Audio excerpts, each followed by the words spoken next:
You can get cold sore, from kissing your grandmother. The way I kiss my grandmother, definitely. Right. Are STDs cool? It's nice to not have visible tumors. Yeah. if you have a choice. The less tumors, the better, right? Is that a generally. good rule of thumb? I think so, yeah. Yeah. Some people who are very high in the government who have no idea how this works. Skin should not be a font. Anything that's an object but is fleshy, that's disgusting. Hi, and welcome to SambrownUnitv TV. Or if we wanted to say that in a longer way, we would say Sam Brown University Television. Or if we wanted to say it in a shorter way, we would say SBUTV or SBUTV. SBUTV, where we have a burning yearning for learning every morning. So today's episode, we're going to tackle a divisive, controversial issue that's been plaguing our society for eons and eons. And that is, are STDs cool? Are they cool now? STDs are extremely common. I mean, statistically speaking, someone listening, you probably got one or two or three, and that's okay. It means you're having sex, which is cool. So how is it that sex can be cool, but STDs can be drool? All right, let me introduce our guest expert on this subject.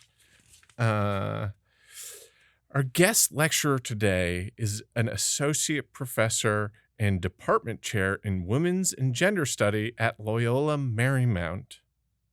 Ladies and gentlemen, give it up for Mairead Sullivan.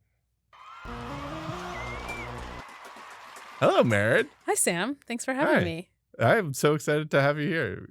We've known each other for 25 years. 25 years now. Yeah. Yeah, that's crazy. Yeah. I think I should just get that out of the way. Yeah, I mean, I think that's important context here. Yeah. We're not having you as a guest because of your expertise and because this is right. a subject that you're currently writing a book on. Right. We're just because you knew someone. Yeah. All right. Yeah. Cool. What is this book that you're writing? Okay, so I'm writing a book. It's called Herpes. Yeah, I've heard of them. And that's basically the book. I mean, you've probably heard, you've heard of herpes. Yes. You've probably heard the story that herpes didn't carry as much stigma until the invention of acyclovir, which is the drug used to treat herpes, and Burroughs Wellcome, which is the pharmaceutical company that produced acyclovir, launched a major marketing campaign in the 1980s to sort of sell acyclovir. You've greatly overestimated what I know about herpes and the history of herpes. So it's a common. There's sort of a story out there that this pharmaceutical company created the stigma around herpes. Really? But there's really more to the story. So some journalists have sort of debunked that or looked at it in a different way. But every few years, a new story pops up that's like, why is herpes so stigmatized? Everyone has it. Why do we care so much? Yeah. And no one's written a book to answer that question. And I'm trying to answer that question. Crazy. Yeah. That's fun. What have you been finding as far as what would a pharmaceutical company have to gain by stigmatizing herpes? Yeah. Well, first of all, let's be careful. I'm not sure that they're the ones who stigmatized it. But I can tell you, so my book's anchored in two different points in time. The first is 2010.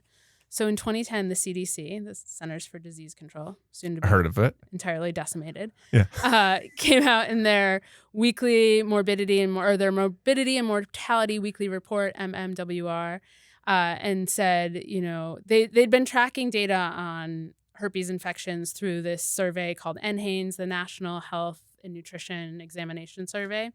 And so it was their annual report, and they said, we suggest that physicians stop testing people for herpes unless they stop testing their blood unless they have clinical symptoms.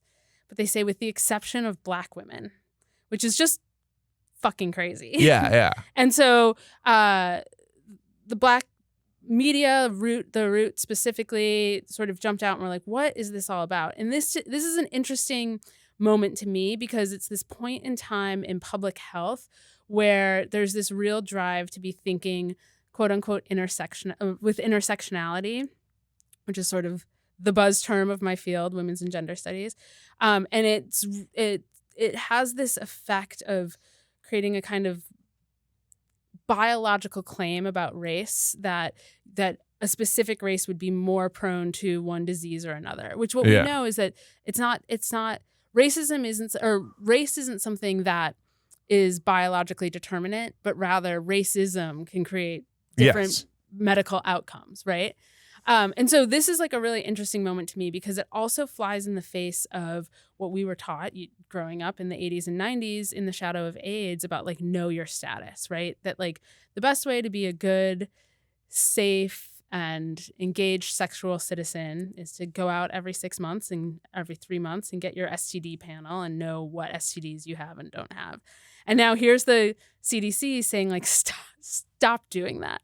Yeah. And their reasoning is because herpes, the psychological impact of getting a routine blood test and being told that you have herpes is more damaging than just carrying the virus in your blood. And so they are like, just stop doing this to people. Plus, there's not for people who aren't immunocompromised, there's no sort of mortality associated with herpes. Yeah. So that's one anchor point. The other anchor point is the 1970s, and specifically 1976, which is when they patented acyclovir. So the first antiviral medication was patented in 1976.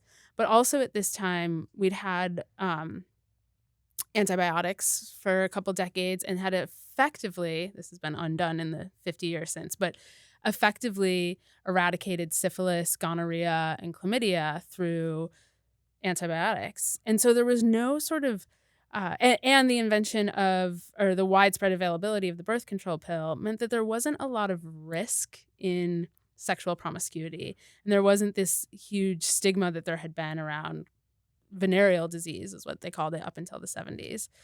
And so herpes arrives at this moment that it kind of fills this gap in our cultural need to have something to stigmatize sex.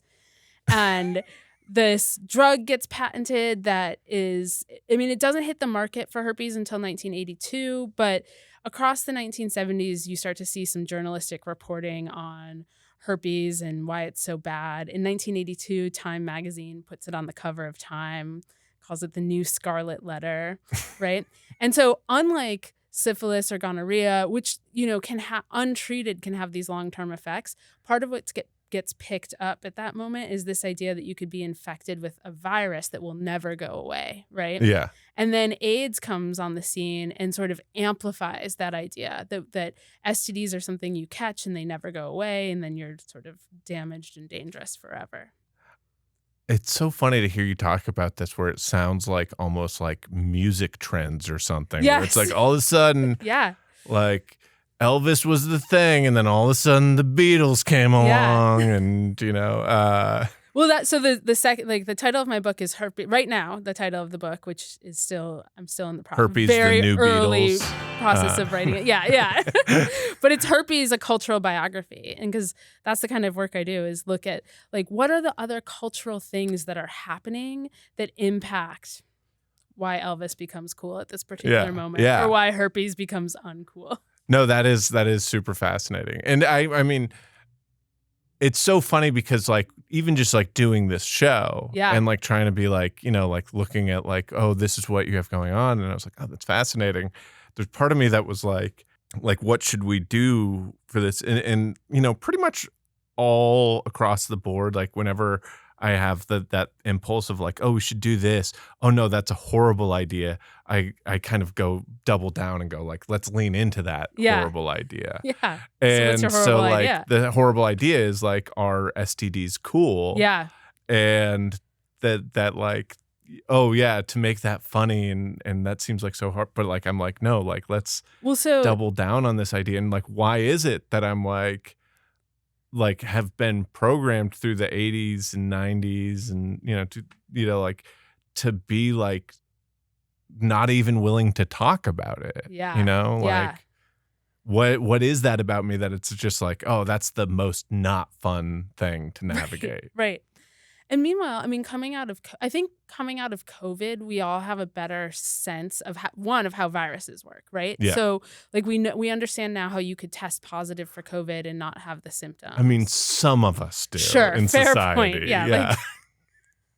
Very, there are some point people who very have well taken. some people who are very high in the government who have Who no decided idea this. how Yeah. this works. And hence the undoing of the CDC. Yeah, We may yeah. never, we in fact may never know how many people have herpes in the next round of NHANES, or there may not be another round of NHANES. It's so funny to hear you say this about doctors, you know, discouraging people from getting herpes. Because I remember I was in New York and I was in my 20s, and I, you know, had a situation where I needed to go get tested for stuff, and I had a doctor Yeah. be like, and I was uninsured, and the Okay. doctor was like going through like, all right, we'll test you for this, this, and this, and did the thing of like, yeah, you don't have signs of herpes, we don't We're need to not gonna test you test for Yeah. herpes, and talked me out of that, Yeah. and being like, it's you could have, what he said was, I remember was, you could have gotten herpes on your elbow from a gym mat when you were Yes. a baby, and Yeah. I was like, I wasn't at any sort of gyms as a baby. What do you know? Like, no, but that would show up as the same thing, and that's Right. why he was like. But like, it sounds to me like the timeline matches up. That's right around the time that you're saying that they were encouraged to push that narrative. Exactly. Yeah. Yeah. And like I said, it goes against what we were raised on, which is this like know your status idea of things. But because herpes is such a different kind of virus, right? And so it's true, like, and this is where I'm out of my league. I'm not a biologist, but I'm trying to learn. If there's a biologist out there that Listen, Yeah. biologists don't listen to my show. I can assure you that no biologist will listen to this. Well, if anyone knows a biologist, Yeah. send them my way. Try and get biologists into my show. That would be great. Yeah. I think that would be good for the brand if we had biologists that were interested in this. They don't Well, find you me need funny. to get a biologist on your show. Yeah. Yeah. Me and biologists don't get along. But so herpes doesn't, it's unlike, so part of what happened in the wake of AIDS is that we tend to think of STDs as being transmitted through fluids, right? Yeah. Herpes isn't transmitted in bodily fluids. It's transmitted through quote unquote, vigorous skin to skin contact, right? Oh. And so it's true, like you could come in contact with a herpes virus. Now and again, I'm out of my league here, but for the purposes of my book, I'm thinking mostly about HSV1, also called oral herpes, and HSV2, often called genital herpes. And both can sort of show, like you can get HSV2 in your mouth, you can get HSV1 in your junk. It's about where they like live most comfortably, right? And so it's, chickenpox is also a herpes virus. And so if you were a kid like us in the 80s before the chickenpox vaccine, we got chickenpox. We're now, we could have a rough go of it and end up with shingles at some point as we head into our geriatric years. And that's the same thing. It's sort of a reignition of the chickenpox virus that you encountered or that you had in the 80s. Yeah. And it's the same thing with herpes. So like the thing that's most fascinating about writing this book is one might think, oh, a book on herpes, it's a taboo. You can't talk about this. Now, when I'm out there like on a plane or at a dinner party and people are like, what do you work on? And I say herpes, everyone immediately has a story to tell me. And my favorite one is my parents, a friend of my parents, this old doctor, somewhat conservative guy, very quiet, who I've like exchanged 4 words with in my life.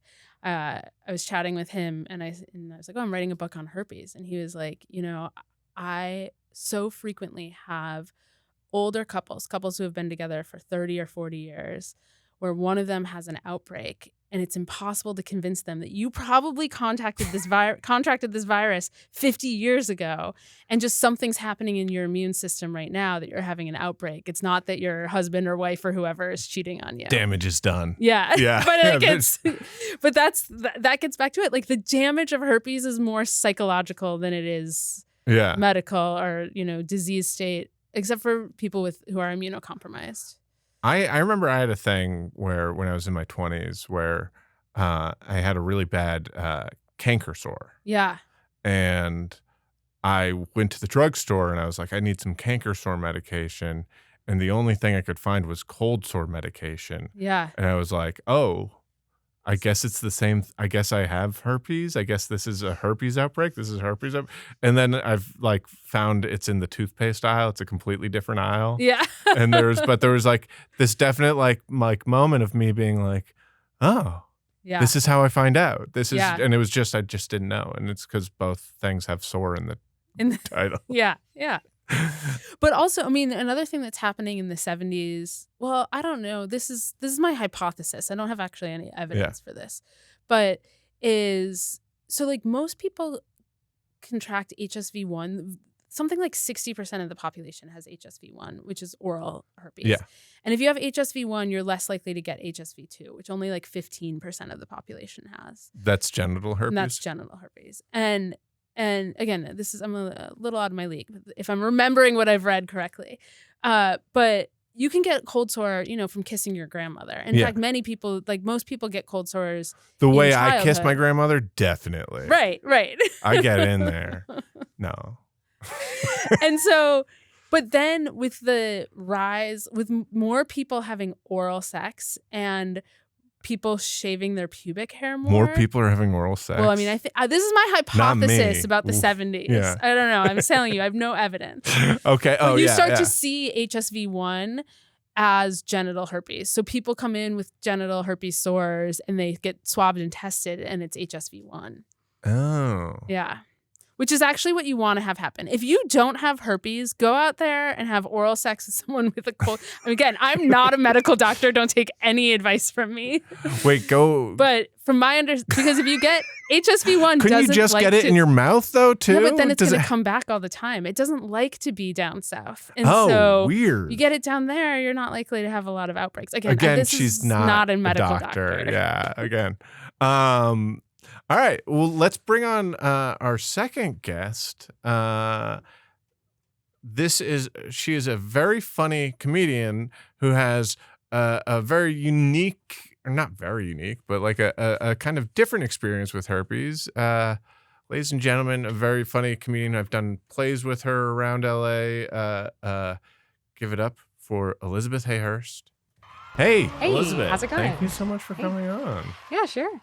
Now, so you have an interesting experience with herpes, which sounds like a very weird way to bring it up. It's a great party question. Yeah.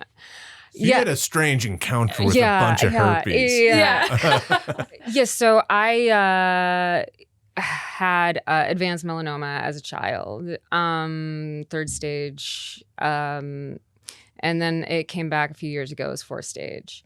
And so I was on generally for melanoma with advanced, they use immunotherapy. And my doctors had me on an easier one, and it wasn't quite kicking in. And my uncle, who was, I think, in his late 60s at the time, had also gotten fourth stage. So before I'd gotten it again, but way after I'd gotten it the first time. And he had a different type of melanoma called acral melanoma, which forms on the palms and soles of your feet and kind of can travel. But he had treatment that had put him fully in remission with this immunotherapy and something called TVEC, which is a modified form of the herpes virus. So they inject it directly into a tumor. Specifically for melanoma, and they found like 50% better survival rate, which is like very, very impressive. The thing about the limits of it is it has to be a tumor on the surface of the skin, because they can't inject it like through your lungs or anything like that. So if like you can feel it on the surface of your skin, they can inject it. So and there's also a possibility, because they've removed a couple genes from the original herpes virus and then added one that like sends signals to other cells. I'm also not a biologist, so there's a chance that it could teach your body to fight other tumors. So basically it attacks the cancer cells and causes them to burst within the tumor. So basically they inject you, cover it with like a waterproof dressing to make sure it doesn't like spread to anyone else in contact with you or anything. And yeah, so, you know, it didn't cure me because I do have tumors in other places, but the few tumors that I had that were on my skin completely went away. Crazy. So that was nice because, you know, it's you know, it's nice to not have visible tumors. Yeah. if you have a choice. The less tumors, the better, right? Is that a generally. good rule of thumb? I think so, yeah. Also, this really makes herpes sound cool. Yeah. Yeah. It's a miracle cure. Yeah. I mean, right, we're talking about like getting herpes to help prevent getting other types of herpes. And now we're saying that herpes can get rid of tumors. Yeah. That's crazy. So was that like a strange conversation to have with your doctor? Was that like when he first brought up like, hey, we're going to give you herpes? Were you I mean, I brought it up because of my, like she was kind of going with the immunotherapy and then like switching to targeted therapy. And it's been used, but it's not the most common approach just because usually they do surgery, immunotherapy. And then if you have like this gene mutation, which I have, which is like 50% of them, then they go to targeted therapy. Yeah, for specifically acromelanoma, but other forms of melanoma where the tumors are all reachable, this is used, I think it's approved in England and the United States, maybe other places now.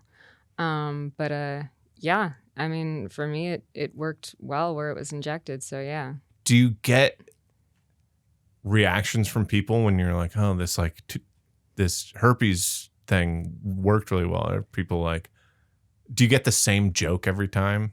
No. I mean, the best joke I got was from Emily, who just called me a whore, which I thought was great. I mean, in her defense, you are a whore. That's true. Yeah. That's true. But yeah, I mean, it's interesting because like if, you know, my uncle hadn't had it, I wouldn't have even known to ask for it. What was your doctor's was your doctor familiar with it when you brought it up? She was. I think she just kind of thought, you know, acromelanoma is so different from traditional melanoma that it might not be worth trying. But, you know, we did. And, you know, because it's not a full cure. But, you know. But it was helpful. Yes. Cool. Yeah. It is funny that, like, I was, like, worried about, like, the topic of are STDs cool? Yeah. And I was like, can I make this funny? And I was like, I know. I'll bring in my cancer patient friend. Cancer, not cool. STDs, maybe kind of cool. People with cancer, cool though. Yeah. Sometimes. I don't know, maybe. Yeah. I mean, and kind of like STDs, it seems like we're all going to get cancer at some point. Yeah, totally. I mean, don't you like, this is what I want to talk about. Is that like, why are we afraid to talk about both these things? Yeah. You know, like shouldn't we be talking about this? Shouldn't we be open and embracing this stuff? And rather than like, you know, having it be this thing, it's like Voldemort almost. Like both these things are like, oh, let's not talk about it, even though it's trying to, you know, plan a coup on our wizard society. I mean, that sounds like a straight people problem. Yeah, we talk about STDs all the time on my side of the aisle. True. Yeah, they've got like a lot of billboards through Hollywood and stuff. Those are some wacky billboards. Yeah. Oh yeah, the AHF billboards. Yeah. Is that the one with the New Year's countdown that people do? Yeah. Yeah, the Feel the Burn. Yeah. Like the Bernie Sanders parody. And, I was gonna do a bit where I like came up with different AHF like fake ones. Yeah. And then just didn't have time.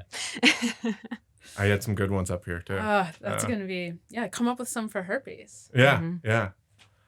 They've got some pretty crazy ones. Yeah. His and herpes is one spelt out in letters that are herpes.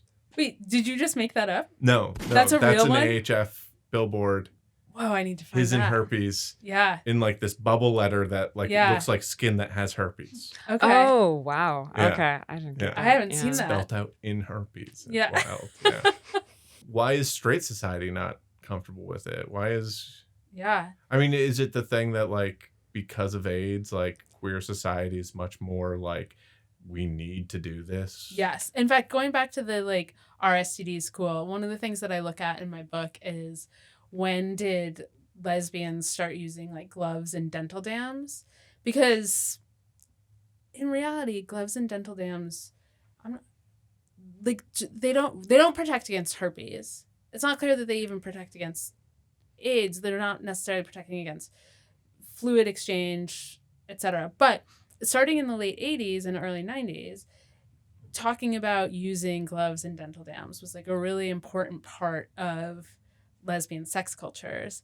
Even though people like I'm going to not remember the person's name, but one of the head lesbians in charge doing AIDS outreach in San Francisco in the early 90s who talked all about it, then admits in a public speech that like she herself doesn't use gloves and dental dams. And so there's all sorts of studies at the time showing that like everyone's talking about it. They're handing them out at clubs. It's it's in all of the safe sex pamphlets, but no one's really practicing sex this way. And I sort of theorize this is like, what we know is that in the wake of AIDS, gay men made quote unquote safe sex. And I say quote unquote because I think the idea of safety is a little bit complicated, but like made practicing safe sex and talking about STDs and talking about risk hot and sexy. And lesbians joined in with their own gloves and dental dams. Yeah, it's almost like it feels like that like recycling in a way. Yeah. Where like you hear about like the reality of recycling being that like it's not as, not to get into that, but like it's like completely effective for society, but it's good to practice that and to be mindful of the environment. Yeah. Where it sounds like that, where it's like good to like that we're having these conversations. Yes, that we're exactly. Like, even, I think that's actually a great metaphor. Yeah. Or I don't know if it's a metaphor. Thank you. Comparison. I've actually on this show like twice have kind of asked a question in a similar way and have had the expert be like, well, I would phrase it differently. So it is so refreshing that I got one right. But, I'll cite you in my book when I build out that analysis. Oh, yeah. Thank you. But yeah, and how do you feel about like talking about cancer and about people, I mean, I feel okay with it. I think cancer has a slightly different thing. I mean, I think maybe like AIDS specifically has something in common with cancer where it's like people feel uncomfortable just because of the level of tragedy, where it just puts a damper on things and it's like, oh, you killed the mood at this party sort of a deal. Yeah. Whereas like, I don't know. I mean, I don't know in your book if you find herpes has any of that or if it's like a different kind of taboo than like sort of the tragedy of something that causes as much death as like cancer or AIDS. So it seems like it might be like just different to how relatively dangerous something could be. But do you personally feel like you wish that like people were more like less like affected by the conversation? I don't know, maybe. It is one of those things where it's like hard. I will say like in a work environment, it's like very confusing because like you get different, like if you talk to a social worker who deals with cancer or anything like that, they'll just say like, do not bring it up at work. Or like if you have to bring it up at work, bring it up to one person and like don't bring it up to everyone just because people get fired all the time or just like let go or find excuses or just like, you don't want to like bring it up in a job interview. It's just like one of those things where people think, oh, this is a liability for what we have to get done. Yeah. And I think socially it just, it's just kind of one of those things where it just depends on your friend group and, because like everyone's got an experience with it. So it's just, where it's just kind of being mindful of, they might not want to talk about it because they have like a relative who's dealing with it and they just don't want to think about that right now kind of a thing. Yeah. Do Do you wish I was handling it better? All the time. All the time. Okay. Do you think that like there's a difference between like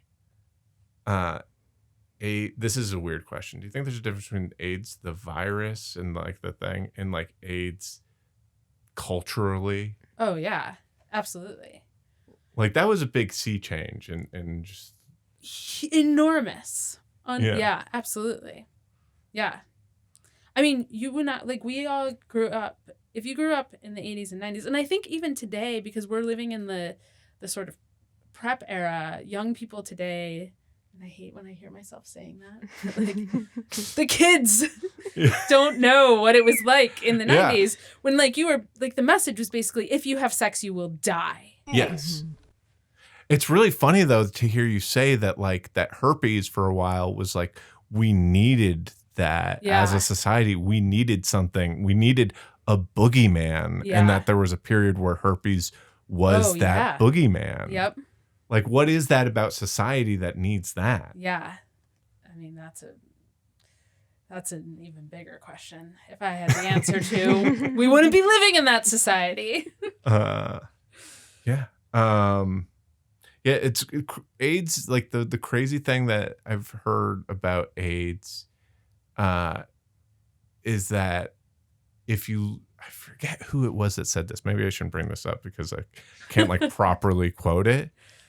But there was someone that was saying that, like, you know, like if you think about it, like AIDS was so devastating to the gay community in the 80s that, like, and it was all like the most interesting people. It was like, you know, your Keith Harings, and like there was like this generation of art that was essentially wiped. Generation. Yeah. Yeah. Yes. And yeah, it's crazy to think of how much that has molded society as a whole. And I mean, not to get too serious. Well, to get too serious, that ours, because people with money and people with access can access, you know, treatment, and AIDS, HIV is now treated like a chronic illness for people who have the resources to live in that way. And yet there are still outrageous, I mean, I should have had these statistics at my fingertips, but there are new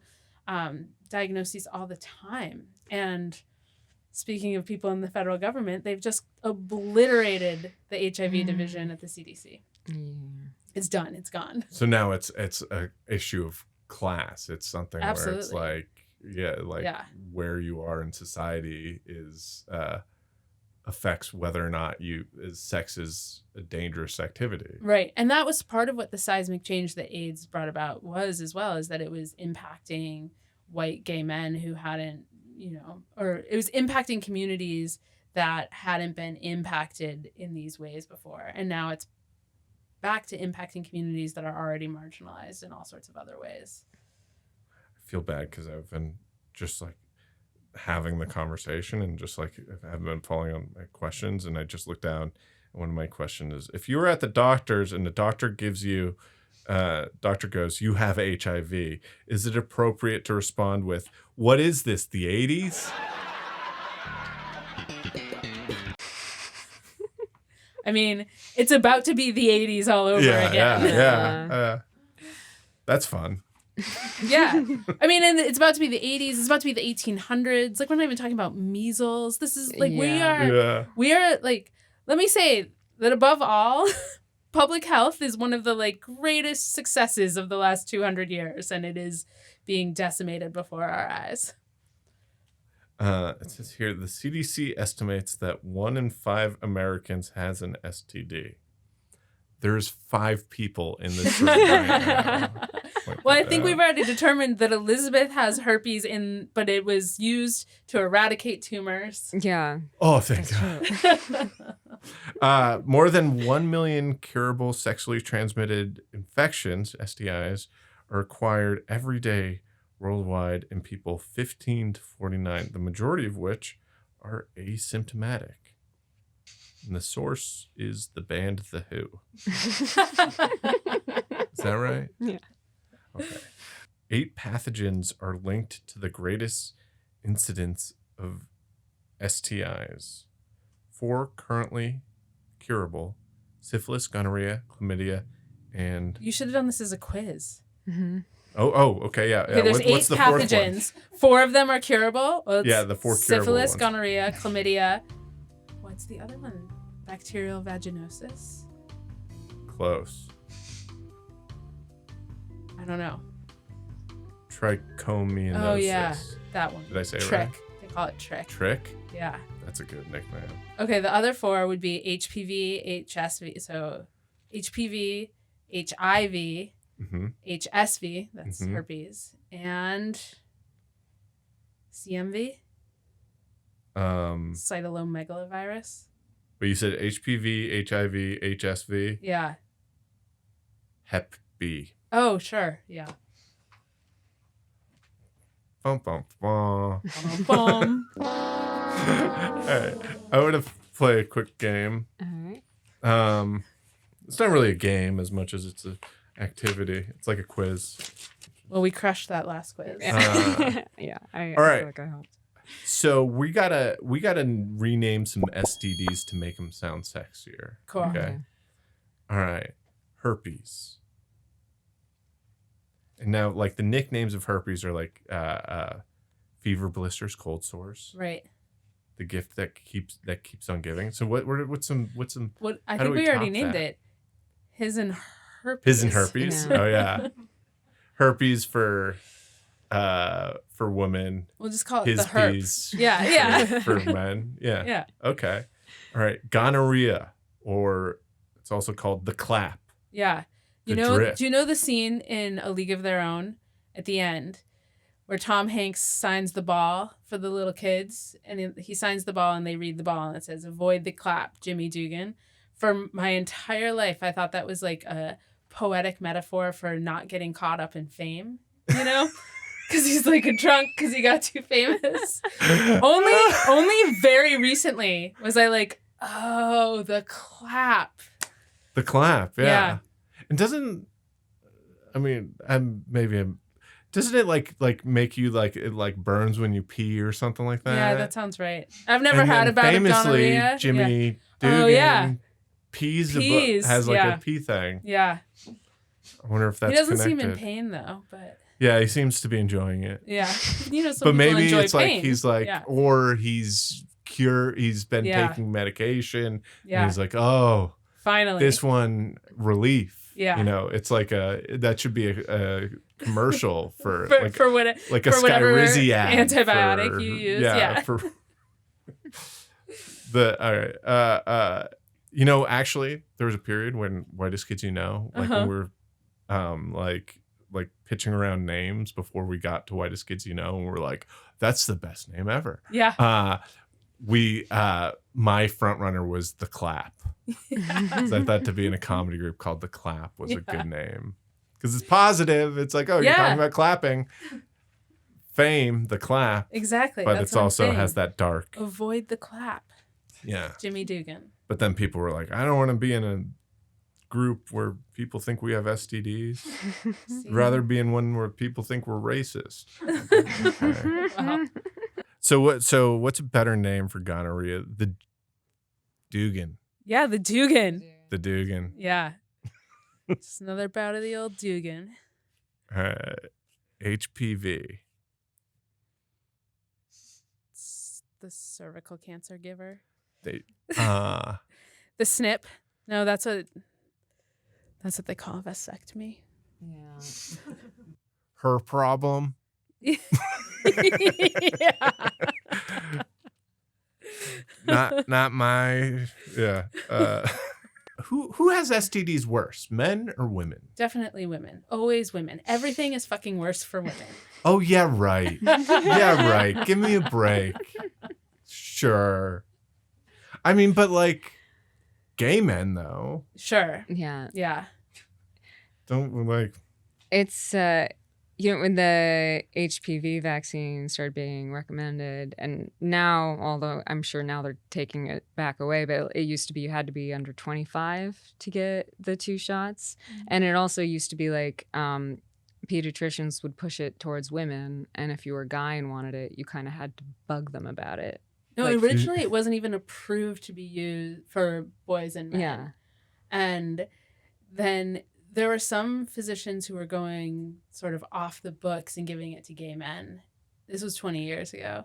Really? And then ultimately, the epidemiologists were like, okay, you have to give it to men. They're the ones who give it to people. Like, but I will say, I recently turned 44 and I just got my first HPV vaccine shot. Oh. Yeah, because they now they let you get it at any age. Yeah, for the Yeah. longest, they're like, well, after 25, you Yeah. are married, so you Yeah, don't need it. yeah. I think Not My Issue is a great name for that. Yeah. I mean, gay men have it the worst, right? Well, I guess we haven't determined what makes it the worst. Like, who's the most stigmatized? Who's the worst in what way? I would feel like just like the spread of STDs happens, but I mean, No, do you want to know where STDs spread the most? Where? Senior centers, like Oh, senior I citizens. heard that, yeah. right. Because they their don't care. pregnancy is no longer an issue. Yeah, They're just living it up, they're bored. rocking out. Yeah, Yeah. That's like where the highest rates of new STDs are. that's so weird. Yeah. That's It's amazing. There's so much to live for. like where's that documentary? You know, like Yeah. where's like I'm at home watching Love on the Spectrum. Let's watch Yeah.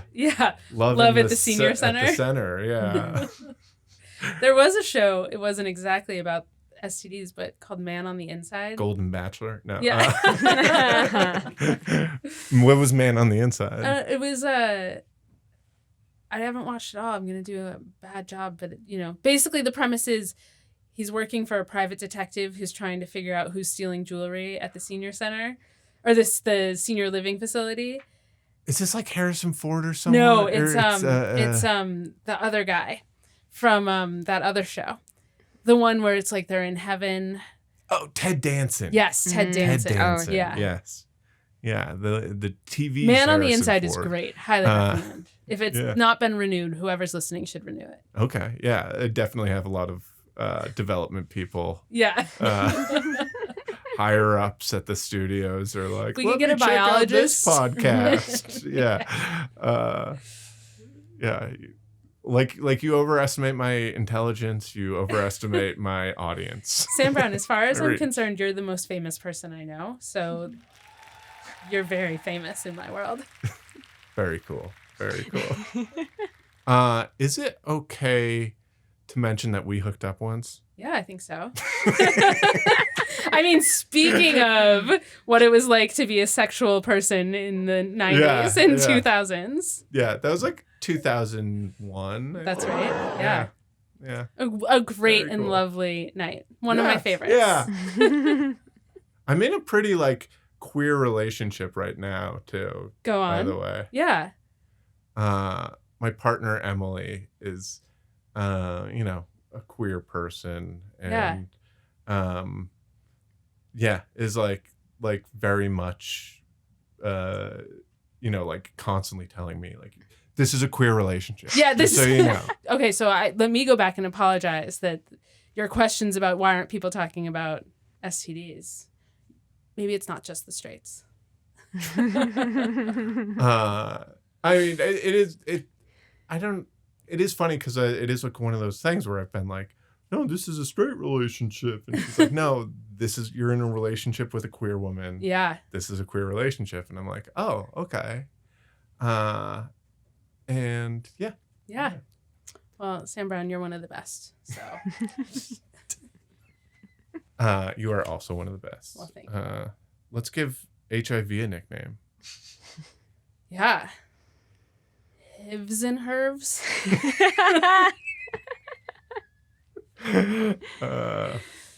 Sounds and like the Hervs is 80s. Yeah. They all like have a the and a noun, sort of like those cool Christian churches, right? Like, Yeah. It's like that, like the bug, isn't like, didn't Yeah. they do that for a bit? Yeah, what's the sass, Yeah. right? Yeah. The sass. Nice. Are you not okay with the sass? I'm fine with the sass. All right. I will say, like, one point against the sass is, like, it sounds lighter than the other ones, so it could be misleading. But if we're just going for sexy and we don't care about degree. So, all right, wait. Fair So it point. should be a little bit more like heavy. Yeah. What about the goat? Oh, Because the it's goat. sort of the goat, you know? Oh, that's actually, yeah. It is the Oh. goat. Yeah. The Godfather. Yeah. How do you feel this has been going as far as like covering just, you know, STDs and like that, like just heading dead on with this? Do you think we've been doing a good job right now? I mean, I think so. I think I've given medical advice, and that's outside of my field. Yeah, But, yeah. you know, other than that, other than You've like been reminding clear. everyone I'm not a medical doctor, Yeah. I feel like it's going great. You've been so clear. How can we be more comfortable with our bodies? How do we embrace our grossness? Is it toxic or wrong to even call the human body gross? You know, when I lived in Boston in the 2000s, there was an amazing queer dance party called Gross Anatomy. Mm. And that question just made me think of that dance party. And that dance party just made me think of how bodies are so gross and how that's so hot. Yeah. No, I mean, yeah, lean into it, right? Yeah. That's like this ad, his and herpes that I'm talking about. Yeah. It's like a Cronenberg movie, you know, it's Yeah. gross. Yeah. You were looking at, first off, like skin should not be a font. Skin should not be No. like a fleshy letter is like anything that's an object but is fleshy, that's disgusting. So fleshy letters, that's gross. And then throwing in herpes to the mix is like, oh God. Yeah. It's like, oh. Well, you know, disgust is like a purely social affect. It's both completely culturally contingent, like what it doesn't cross time and space, right? So Yeah. not all societies think the same things are disgusting. But also, like, our experience of disgust takes place in like a social world. I mean, there's disgust that warns us against poison and things like that, but also like even the act of being disgusted is like a social act. That's interesting. I would never think of it that way. Like I would always think of, but like you're right, like in that like I feel like it is a learned behavior. Yeah. That it is sort of like a kind of like, oh, this is how people react to this kind of thing. Oh, I guess I should, you know, like. Yeah, I mean, you have a toddler roaming around. Yeah. I bet he does things he Oh, doesn't have any idea of how disgusting they are yet. yeah. And also though, like a lot of that stuff kind of goes away too. Yeah, like totally. I've, you know, like, you change Yeah. a ton of diapers. Yeah. And it like really quickly is like not a thing. Yeah. Yeah. I mean, like the number of times I've woken up and been like, oh, there's puke on my arm or Yeah. like something like that. Like, yeah. Yeah, you're totally right. And I feel like I've always been like, oh, this is like a weird phenomenon Yeah. that like all of a sudden I'm over this stuff. Yeah. But like putting it that it is a sort of social thing Yeah. explains that. That reminds me, the other day I was watching a show and a grown woman behind me just like coughed into my hair and I was so grossed out. And in my head, I'm just like, what are you, a child? Because if a child had coughed into my hair, I just would have been like, I need to take like vitamins or something to Yeah, make sure yeah. I don't get sick. But I wouldn't have been as grossed out. I would have just been like, it's a child. That's what they do. But the fact that it's an adult and Yeah. socially I feel like they should know better just made it gross. Yeah. I mean, they crossed a boundary. Yeah. Yeah. Like there is something that like, it's like, oh, it makes it worse that they should have known better because they chose to do that or chose to ignore that faux pas. There is like this like myth of like cleanliness. Why don't you have a mic? I'm sorry. All right, let me repeat what you're saying. You said what did you say? There is this like myth of like cleanliness. There is this myth of cleanliness. Okay. Is there more? That's it? Yeah, there's this myth of cleanliness. Nothing is ever really clean, Sure. said my producer. But even the ideas of cleanliness are socially, contingent, right? Yeah.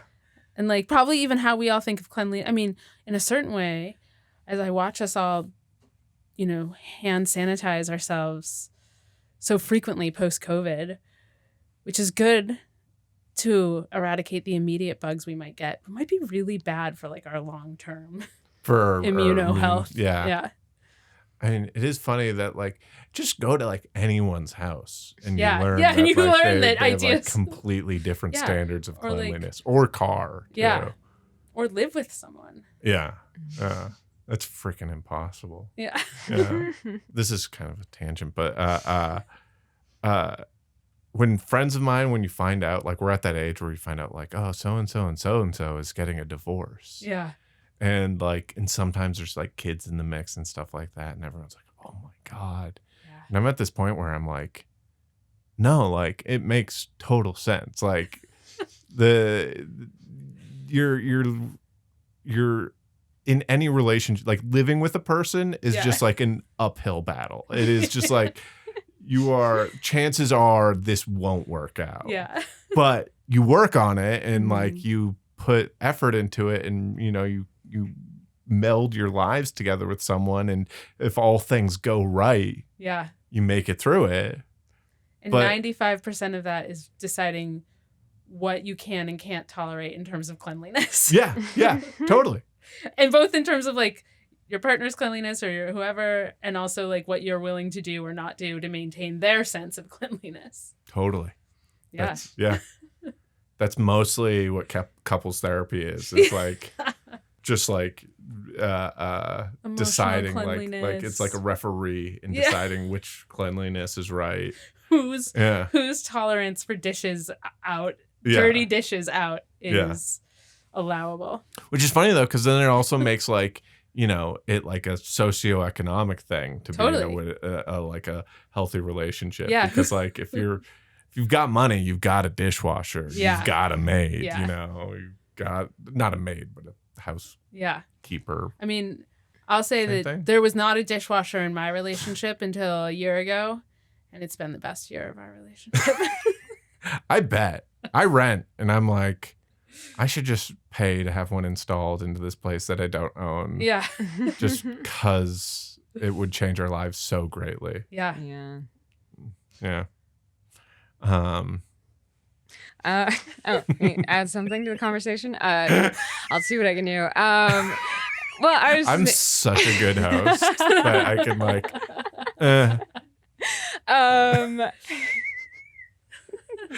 It's like literally like a volleyball bump. Like, Do it. come on, do your thing. Do your thing. No, I was just thinking about like how so many people do couples therapy on Zoom now. If not 100% of the time, like 75% of the time, just because therapists want to do it because they Yeah. don't want to have to pay for the office space and it's just simpler. I wonder how many relationships, if cleanliness is the issue, have they just brought the computer over to the sink Yeah. and just been like, look at this. Yeah. You're just listening to us argue. Look at the kitchen. Well, it's probably better. It's Yeah. probably Yeah. better that the therapist gets that window Right. into the living space rather Yeah. than like Yeah. going to some neutral territory, Yeah. They're like, oh, I get it. You guys seem so happy. And then they see the place and they're like, oh, makes yeah. sense. Yeah. Yeah. This one's doomed. Yeah. Call it off. Yeah. I like that we started out with STDs, transitioned over to cancer, and now we're just like Yeah. Other things that ruin your with life. relationships Yeah. and dishes. Dishwashers. Yeah. That feels right. It Yeah. feels good. Yeah. It also feels appropriate. So, do you guys think STDs are cool? I mean, I'm going to jump in and say I was on the fence, but hearing what STDs have done for this one, I'm in. Okay. All right. Elizabeth, are Uh, STDs cool? I think controlled STDs are cool. Controlled STDs Yeah, are cool? yeah. Yeah, I don't think that like anyone should go around. I mean, unless it's like the herpes thing where you're like, oh, this will protect me from other types Well, of again, herpes. I'm not a medical doctor. It's like I if that think does that's work, kind of true. you're gonna get so dragged in the comments. I know, I can't wait. Don't worry, no biologist. I'll watches send this. an update after I like check in with some actually trained medical we'll people. post it on the Yeah. thing. Yeah. But yeah, I think. No, I think we should embrace it. You know, we like shouldn't not, be we going shouldn't out go- trying to yeah, get trying to get STDs, but we should be talking about it. We shouldn't be embarrassed. We should of take it. away the stigma. Yeah. That scarlet letter be damned. That's right. And like the people who are putting the scarlet letter on the woman in the scarlet letter weren't the good guys. No. Wait, is that what we were supposed to take away from that? Yeah. Okay. Like, oh, But it's also, like to your point, this book if you're about these guys did this really cool thing. They labeled her so everyone would know. but if you're out there getting viruses, Yeah. as sexually or otherwise, it means you're out there in a world. And the more I can read about what's happening in this screen-based world, the more I'm celebrating anything that indicates that we're out being social together as people with gross bodies that we touch to other gross bodies. That's true. I think gross bodies like are still considered cooler than like the pillow girlfriend or stuff like that. Yeah. Yeah. But the gross pillow girlfriend. Oh, no, I don't that's know. worse I don't sides know. of both worlds. Yeah. The gross flesh pillow Oh, girl. God. I now want to make a Cronenberg movie about a fleshy pillow. All right. I feel like we've gotten to the bottom of this one. Amazing. All right. You guys now get diplomas. You are now officially What? graduates of Sam Brown University. I'll fill this out right after we do this. Do you have anything you want to plug? I'll plug my book, which I hope will be out within the next 5 years. Great. Stay tuned. Cool. Congratulations. Thank you. Yeah, no, I'm just performing around LA. If you're in the area, my group's called Redacted. We perform in Hollywood, and other than that, yeah, wow. Oh, great. See what comes up. Thank you so much for coming out today. you. Thank you for participating in this university and receiving your degree from the accredited Sam Brown University.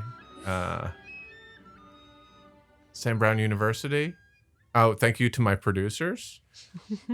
Thank you to Ori, who I don't know your last name, and thank you to my other producer, Meltem Saricicek. Also, thank you to Colin, who wasn't here, and in spite of him not being here, we've made a great episode. So, Colin, maybe next time, don't come.